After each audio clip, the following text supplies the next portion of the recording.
Yes, well, as we get older and older, I'm 77 right now. You can't live forever, you know.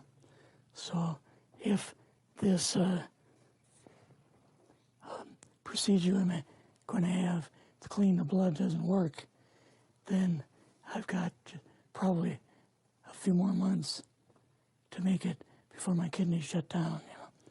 So that's kind of why I'm kind of going along with the interview at this time. You're seeing that what you went through is just too important for people not to know about. Yeah. Yeah. Can you just, can we start at the beginning with your military career and just walk through what exactly your experiences were? I was drafted into the military and got into the U.S. Army. After that, I was sent to the Signal Training Center in eastern United States. What year would this be? 58. I went through the signal training course. And at that time, I went through the radio teletype course and also the cryptography course, crypto. They had 5 instructors that were getting out of military service. So they pulled the top 5 students, and I was 3rd in the class. So I got pulled as an instructor. Now, were you at this time also working yet for CIA? No. Not yet? No. After one day, my boss came to me, and he said, how would you like to, you know, make some extra money? And I said, oh, money is good. So he explained to me that he could put it through. I would have to get a top secret White House Q clearance for the job, you know. And I thought, boy, it must be a pretty exclusive thing, you know. And I said, well, what is this? And he said that I'm director for the CIA for Eastern United States, you know. And I said, oh, I didn't know that. And he said, you weren't supposed to. After about 6 weeks, my security clearance came through, and I got my CIA card. It was an ID card, like a credit card, where I could just go up to the door and slice it, walk right in. And my name at that time, I used an artificial name, too. Never used my real name. I started working with him on the project he was on, and that was Project Blue Book, which was kind of partially a fraud. You're saying some of the Blue Book cases were, Yes. were completely fictitious? Yes. But the cases that we got came from, I think it was Fort Belvoir, Maryland. Fort Belvoir? Yeah, and it didn't come from the Pentagon, or it didn't come from CIA headquarters. But we would get reports about a certain sighting that they had in Mexico or Italy or something like that. And then we had people that would follow through on it. They would go out and interview the people to see if they were nutcases or if it was real, you know. They'd be going overseas frequently? Yeah, I wasn't, but I always stayed statewide. But the people we had working with us from the CIA would do that. We would get like a new report probably a couple times a week. I was coming into the Army fresh off the farm, you know, so I really didn't have much knowledge of anything. But my boss filled me in on Project Blue Book and what they had found so far as grays and aliens and the Roswell incident. How did you feel when this first got dumped on you? When you first learned about this? I was just kind of overwhelmed with all of this, you know. And I said to him, I don't know if I'm going to be able to be a judge of this type of thing. What's real, what's not, when I don't have much knowledge of it, you know.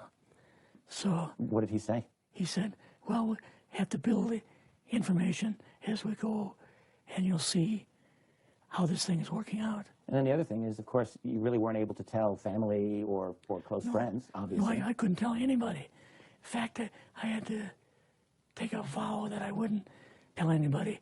A lot of it for 40 years, and more of it for 50 years, which is up in 2010.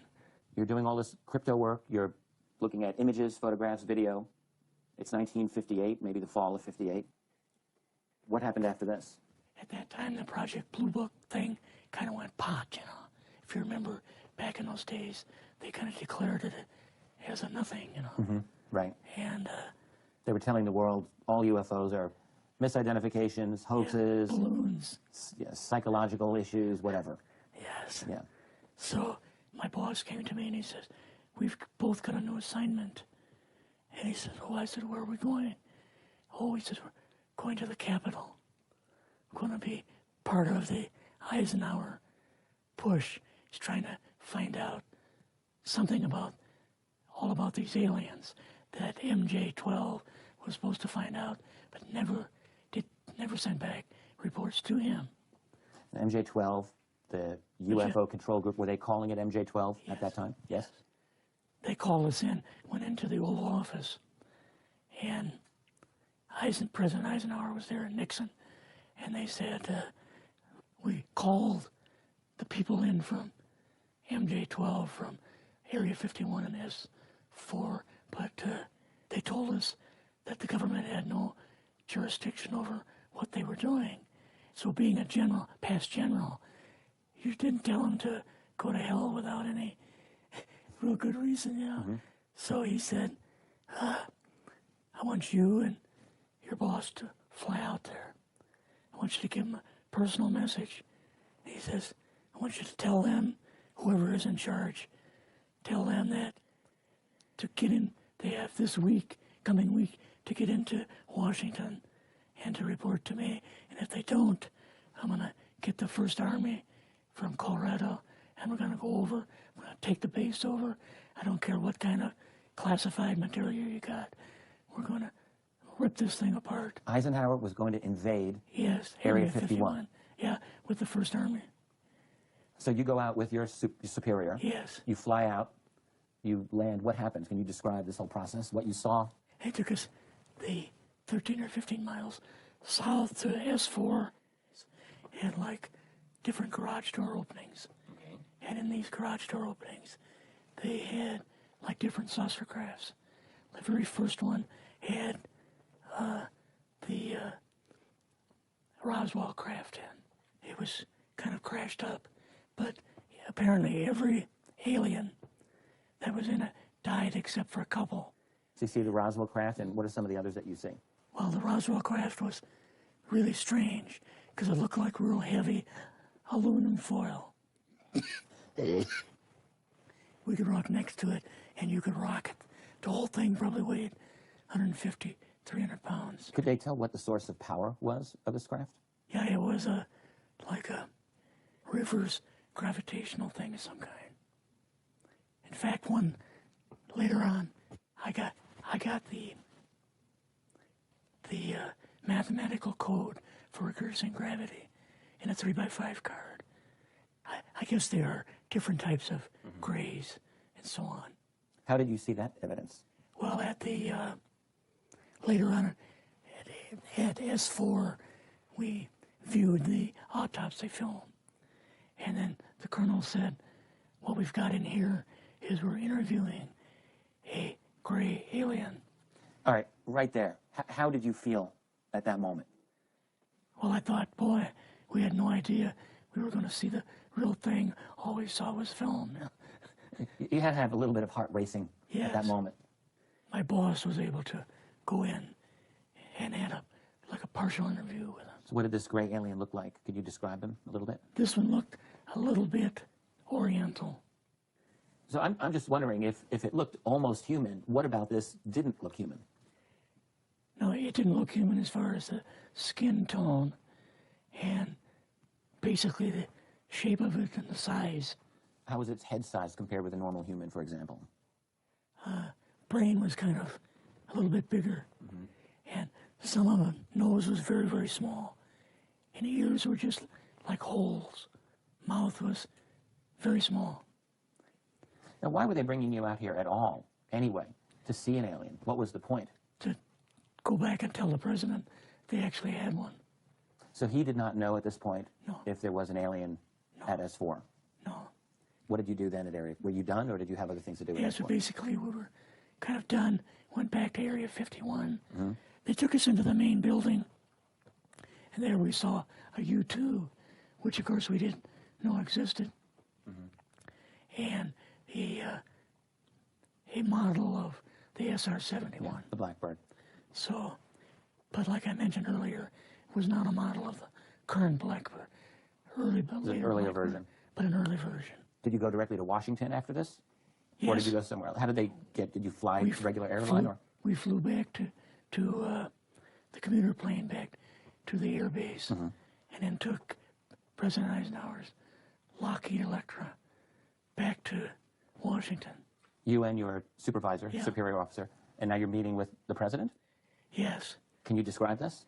Well, we met with him in, the second story of the old OSS warehouse building. And Eisenhower and Nixon were there, and also Hoover was there.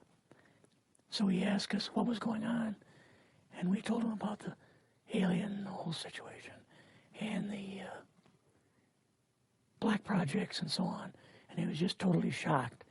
He appeared for the first time to be worried, you know, like he was worried. I would think that Eisenhower would, I mean, he certainly knew that flying saucers were real. Yes. He knew that there were aliens. So I guess I'm just wondering, what would he have been, really surprised about? Surprised about the black programs. Eisenhower said, got to keep this thing completely secret. You know, can't talk about this. Your actual name is, the name you grew up with, that was a different name than what you had in the... I never used it in the CIA at all. Now, what about today? You're going on the public record, and this is still sensitive information, even though earlier you talked about, security oaths that maybe expire after a certain period of time. 50 years. But you're still concerned. Linda Moulton-Howell's phone call, her phone was tapped, and they got my phone number, and through the telephone company, they were able to find me, and so on. When they found you, what happened? I was going to a grocery store. Two guys in black suits come out of a black Lincoln town car and came over to see me. And they told me that I better not publish anything or talk to Linda about any more things. So at that time, I did, I stopped. That was enough to intimidate you. Yes. Rather remain anonymous. Never show my face on anything. Really, thank you for doing this. Yes. This was, I guess, kind of a good idea because I feel much better having talked about it. I kind of feel like there's a load off my shoulders. Really? Because I had an awful lot of secrets that I had kept over the years.